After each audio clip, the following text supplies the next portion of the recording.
Boa tarde pessoal, tudo bem? Tudo jóia? Como estão nesta sexta-feira?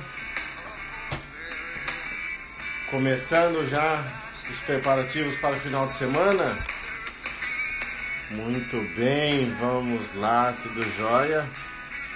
Muito bem, vamos para a nossa live tradicional de sexta-feira, 1h15. Aproveitando o nosso horário de almoço, finzinho do nosso horário de almoço, para compartilhar esse conhecimento, beleza? Hoje nós vamos falar então, tá? Sobre a etiologia multifatorial da dor lombar. Então esse é um assunto bem bacana e em certos pontos levemente polêmico. Não vou trazer algumas polêmicas aqui dentro dessa live. Muito bem, então para lembrar só, essa live ela fica salva por 24 horas, tá? Então terminando aqui eu já deixo ela salva 24 horas e depois ela vai para o canal do YouTube. Se você não está inscrito no canal do YouTube, entra lá no link da minha bio, se cadastra lá para poder receber as notificações, beleza? Muito bem, então vamos lá.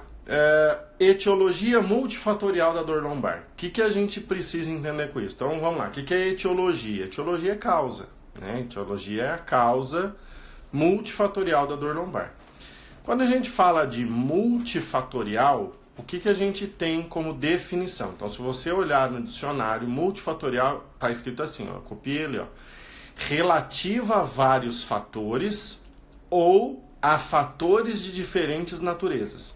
Então, multifatorial pode ser o seguinte: eu tenho várias características que contribuem para chegar num produto final, ou então um produto final tem diferentes naturezas, diferentes possibilidades que são inerentes àquilo. Na minha opinião, a dor lombar, quando a gente fala assim, pessoal, a dor ela é um produto final. A dor não é um produto final, ele é um produto final de quê? De uma nocicepção.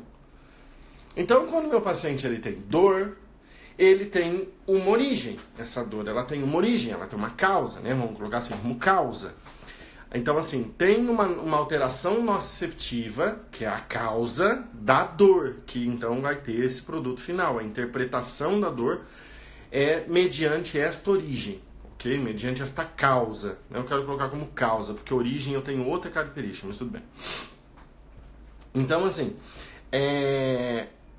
uma dor lombar. Quais são as possíveis causas de dor lombar? Ou seja, que tipo de alteração eu posso ter, tá? Que tipo de alteração eu posso ter que leva, né, que é uma alteração nociceptiva que causa dor lombar. Então, eu primeiro preciso pensar, para causar dor lombar, a região lombar ela está ligada, primeiro, aos dermátomos dos segmentos lombares.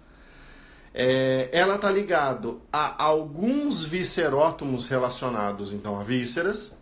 Então, uma dor lombar ela pode ter essas origens. Então, quando eu falo de uma etiologia multifatorial, eu estou falando assim, existem várias possibilidades que podem causar uma dor lombar. Quando o paciente chega, né, falando, eu tenho dor nas costas, eu tenho dor lombar, a gente tem que procurar essa causa. Muita gente fala que a gente não precisa procurar causa, fisioterapeuta serve para tratar o movimento, fisioterapeuta serve para tratar a disfunção. Eu concordo com isso. Mas você concorda comigo que se eu souber a causa, eu consigo direcionar certas abordagens para eliminar essa causa, ou para corrigir, para normalizar, como queira usar essa palavra? Não fica muito mais preciso? Talvez os meus resultados sejam muito mais precisos se eu encontrar a causa. Tá? Eu vou dar exemplos. Então, quando eu falo etiologia multifatorial da dor lombar, vamos raciocinar. A partir dos segmentos lombares, né, pela questão de dermátomos da região lombar e também de viscerótomo, quais são as patologias que podem causar dor nas costas? Então, por exemplo, uma disfunção do disco, uma lesão do disco, pode causar dor lombar? Pode. Por quê? Porque se o disco for ali das lombares, a inervação dele é da própria raiz lombar. Então ele pode provocar dor lombar. Quem já assistiu minhas aulas, quando eu falo de localização da dor, a dor, né, dos nossos receptores cutâneos e somáticos, a dor é sentida nos dermátomos. Aqueles dermátomos que a gente tem lá na lombar, eles são dermátomos das raízes nervosas lombares, né, de nervos sinovertebrais ali da parte lombar. Então, quando eu falo sobre essa questão, né, do disco ser uma causa lombar, a dor, o paciente vai falar assim, eu tenho dor lombar. Agora, pode ser que seja uma disfunção facetária ou uma disfunção sacroiliaca, né, então, levando para a parte articular? Pode. Porque essas estruturas, a cápsula da articulação facetária, a própria articulação sacroiliaca, elas são inervadas por quem? Por segmentos lombares e sacrais altos. É onde tem essa região lombar. Então, uma disfunção facetária, uma disfunção sacroiliaca, o paciente vai chegar para você e vai falar assim, eu tenho dor lombar. A sensação da dor, por si só, é a mesma. Talvez é dor mais central, mais lateral, não sei o quê, mas assim, a sensação de dor lombar é a mesma. Tá? Se um paciente tem lá uma certa idade, ele tem uma estenose que comprime, né, que irrita a raiz, vai ser a mesma coisa. O disco comprimir a raiz ou uma estenose comprimir a raiz, a percepção dolorosa é a mesma. O paciente chega, eu tenho dor lombar. O paciente que tem uma característica de alteração do controle motor, do controle muscular por uma disfunção postural, está faltando força, está faltando controle, está faltando flexibilidade. Ele fala para você que ele tem o quê? Dor lombar. Um paciente que tem um tumor, uma metástase que atinge os níveis lombares, ele vai ter dor lombar. Ele chega falando assim, eu tenho dor lombar. Então a dor por si só, ela é o quê? Uma característica que é normal. Agora, para cada uma dessas opções que eu disse, existem particularidades. Não existe? Um disco não se comporta igual, funcionalmente falando, igual uma articulação facetária, uma articulação sacroiliaca, a uma estenose, a uma alteração postural. Então, a dor em si é a mesma. O que diferencia são os outros sinais. Então, quando eu falo de etiologia multifatorial da dor lombar, eu estou falando que existem várias possibilidades que provocam uma mesma sensação dolorosa. Agora, eu preciso achar qual delas que é. E vocês não concordam comigo aí? Coloca no comentário para mim se você concorda comigo que se o paciente tem uma disfunção no disco ou se ele tem uma estenose, o tratamento é diferente. O tratamento é igual ou diferente? Coloca no comentário aí pra mim. O paciente chega com um problema no disco, o paciente que tem um problema de estenose. O tratamento é igual ou é diferente? Coloca aí pra mim no comentário. É igual ou é diferente? É diferente, gente. A abordagem, pode ser que algumas técnicas possam ser iguais. Uma técnica de controle da dor, um uso de uma eletroterapia, ok. Mas assim, um disco a gente consegue fazer ele regredir, né, devolver essa mobilidade, né, fazer com que ele volte. Ou uma estenose, eu só preciso abrir o espaço. As manobras para isso acontecer são diferentes. Então, encontrar a causa, na minha opinião, é primordial. Na minha opinião, é primordial. Por quê? Porque favorece o meu tratamento. Favorece o meu tratamento.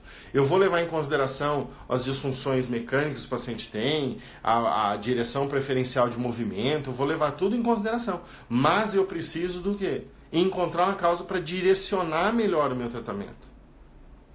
Um paciente que tem lá uma disfunção facetária, você vai lá, posiciona ele, né? Traz lá o quadril um pouco para frente, o tronco um pouco para trás e faz uma manipulação. Você fez um movimento, você tem um efeito. Só que o disco, talvez você precise fazer isso inúmeras vezes, para que o disco devagarzinho volte. O movimento, a posição do paciente é a mesma, mas o efeito é diferente. Então eu preciso saber essa causa. Quanto mais, assim, às vezes não dá, eu entendo que às vezes não dá, né? Aí vira o idiopático, né, vamos dizer assim. Mas eu preciso saber. Porque se eu me esforço em saber, eu consigo direcionar melhor meu tratamento e ter melhores resultados. Então, por exemplo, a dor vai ser a mesma. Por exemplo, qual que é uma característica do disco que é característica dele e não dos outros? Sinais neurodinâmicos. Tá? Sinais neurodinâmicos. O sinal neurodinâmico também pode acontecer, né? Então, por exemplo, LASEG positivo, SLAMP positivo, que também pode acontecer numa estenose. Só que os movimentos ativos numa estenose vão sempre ser aqueles que abrem a articulação. Então, sempre o movimento de flexão. Já um paciente que tem um problema do disco, quando eu faço flexão de tronco, o disco vai mais para trás, dói mais. Então, a combinação entre dor lombar e sinais neurológicos, sinais neurodinâmicos, vamos dizer assim, ele pode ser disco, pode ser estenose. O que diferencia um do outro? O movimento ativo. Então, é essa diferenciação que a gente precisa fazer. É esse diagnóstico que a gente precisa fazer. Quem já viu minhas aulas, né, fala que quando a gente fala para a coluna, a gente parte de premissas e tenta validar a nossa premissa. Então, eu olho para o paciente, pego os dados dele, né, o que aconteceu, como que ele está, e crio uma premissa. Eu acho que esse problema é disco e faço os testes para verificar se essa premissa é válida ou não. Se essa premissa não for válida, eu pulo para a próxima premissa. E por aí vai. Então, encontrar essas características é de extrema importância. Um paciente que tem uma disfunção facetária, uma disfunção sacroiliaca, existem padrões articulares que podem acontecer. Existem certas consequências que o paciente pode ter associado. Então, existem esses sinais. Uma estenose, quando que o paciente tem mais dor? Quando você comprime mais, quando você tira a compressão, a dor melhora. É característica estenose é fechamento, é compressão. Um problema visceral, né? Um problema visceral não vai ter correlação com determinada função de movimento, talvez, mas sim quando você sobrecarregar aquela víscera. E se for um tumor, uma metástase, a característica da dor, né, do desenrolar da dor no tempo é diferente, por exemplo, da do disco. A dor do disco ela fica oscilando. Né? Ela aumenta e diminui, ela aumenta a intensidade e diminui, ela aumenta em distância, né, em localização e diminui. A dor de tumor ela, ela só aumenta, porque o tumor só cresce. Então entender esses processos, essas características, faz com que a gente seja mais preciso na nossa avaliação, no nosso tratamento. Esse é o objetivo. Então entender que várias possibilidades podem causar uma dor lombar. Cabe a mim identificar as outras para poder chegar num diagnóstico, para poder chegar num quadro clínico final para eu direcionar meu tratamento. Quando eu não consigo isso, aí eu vou chamar então de idiopático, né, sem causa aparente, ou então eu chamo, né, de não específico. Ou seja, eu não sei de onde é. É dor lombar, mas eu não sei de onde é. Não específico. Se você olhar grande parte dos estudos que falam sobre dor lombar, falam sobre dor lombar não específica. O que é uma dor lombar não específica? É uma dor lombar que o cara não procurou a causa. Tá? Natália, facetária, quais são os sintomas? Não peguei. Facetária, ela tem padrões de bloqueio específicos. Padrões de limitação de movimento específico. Tá? Então depende se a disfunção é em flexão, se a disfunção é em extensão. Tá? Depende para onde ela está rodada, né? Rodada flexionada lateral. Então, vão ter padrões específicos mediante a disfunção. Tá? Podem haver repercussões pela questão metamérica na víscera, pode, mas isso todos eles podem, mas a facetária às vezes tem uma prioridade em relação a isso. Tá? Então, em olhar, como eu estava falando, né? O não específico, talvez você não tenha o resultado que você espera. Então imagina comigo. O paciente tem uma estenose. O paciente tem uma estenose. Aonde, para tratar uma estenose, o que eu preciso fazer? Eu não preciso ganhar espaço. Eu preciso ganhar espaço. Eu preciso abrir aquilo ali.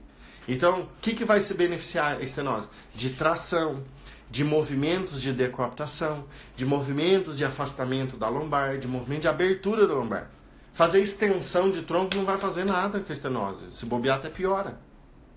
Agora, se eu invento uma técnica, se eu decido uma técnica, onde, por exemplo, eu vou fazer o quê? Eu vou levar tem uma técnica de Cyriax para disco que faz assim, leva o quadril para trás e o ombro para frente. O que eu estou fazendo com o forame de conjugação desse lado que está aqui, né? Quando eu levo o quadril para trás e o ombro para frente. Eu não vou fechar ele. Dependendo do ângulo que eu utilizar, se eu utilizar um tronco mais reto, eu posso fechar esse forame de conjugação. Num paciente de estenose, ele vai mudar alguma coisa? Não. Mas para o disco talvez mude. Então, se eu fizer um estudo, que eu quero ver o efeito desta manobra sobre dor lombar, se metade da minha população tiver estenose, metade tiver um problema de disco, qual é o resultado que eu vou ter? Só em metade da população. Então, não específico quer dizer, eu vou tentar fazer uma coisa sem saber aonde que eu vou fazer. Eu tenho um vídeo no IGTV, depois vocês entrem lá e dão uma olhada, que é um artigo que fala assim, a especificidade de exercícios para uma dor lombar não específica. Aí ele conclui que não existe uma especificidade. Mas lógico, como é que eu quero identificar de forma específica o melhor exercício para uma coisa inespecífica? Se eu quero fortalecer meu bíceps, eu sei qual é o movimento que o bíceps faz. Então eu vou usar um exercício que faça aquele movimento. Agora, se eu não sei qual é o movimento que aquele músculo faz, como é que eu identifico um exercício para ser específico para ele? Eu não consigo encontrar. Então a gente tem que tomar cuidado com isso. Então muito do que a gente vê aí, que é a prática baseada em evidências, né, para dor lombar, muitos dos estudos estão lá. Dor lombar não específica. Aí o cara faz uma determinada técnica e conclui que aquele efeito não é tão bom.